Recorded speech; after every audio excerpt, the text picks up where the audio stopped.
know I said I was originally going to focus on the streaming sites to begin with Netflix, Hulu, Amazon Prime, but I just saw Aquaman this past weekend and I figured why waste that opportunity to share my thoughts and feelings on it. And it's a blast. Director James Wan treats this picture like it's Fast and Furious in the ocean.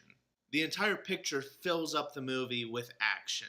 If you were worried that it was going to be a dark and brooding film like Batman vs. Superman or literally all other DC films right now, it's not at all. Unfortunately, it feels like the story gets lost in some of that action. You have just a ton of exposition thrown at you, and I even remember myself thinking, wow, this is a lot of information. And then when I finally had a question, and I can't even remember the question now, it was never answered in the movie, which I thought was odd for a movie that just unloaded story. By far, my favorite part of the entire movie was the Black Manta part of the story and the Black Manta storyline within the movie. Unfortunately, he's completely underutilized.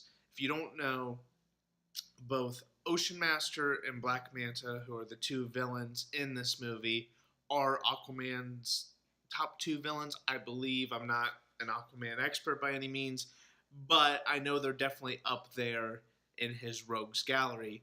And putting them both in this movie for Aquaman to fight and maybe defeat, no spoilers. It feels like if Black Manta returns in another Aquaman movie because he wasn't the main villain of this one, it feels like the stakes are gone. The stakes are potentially gone for the next Aquaman movie if Black Manta ever ends up being the main villain.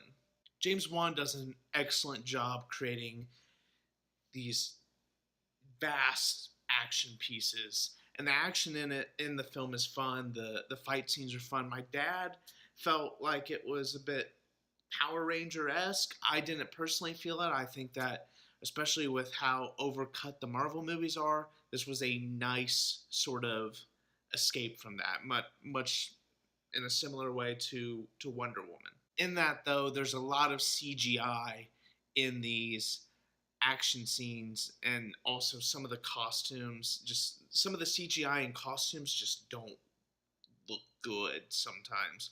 I believe there's even a part, maybe it was just my mind playing with me, or maybe it was supposed to be some sort of water effect and I just didn't catch it, but Dolph Lundgren's in the movie, and his character is wearing a helmet, and you can tell that the helmet, I think, might be CGI, or maybe they were doing something to him, some sort of graphics manipulation, and his face was bugging out a little bit.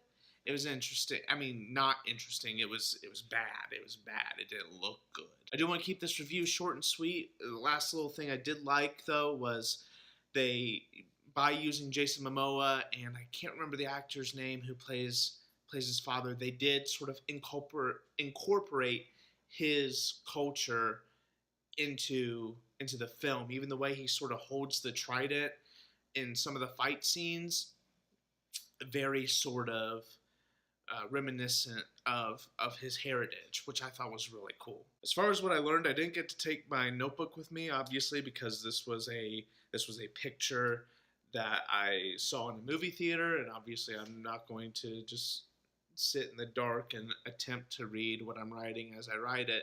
I don't know if I can say as much because the other movies that are going to be coming out with reviews here a bit sooner, before and after this, I've seen multiple times, so I was able to write proper notes on what I did learn.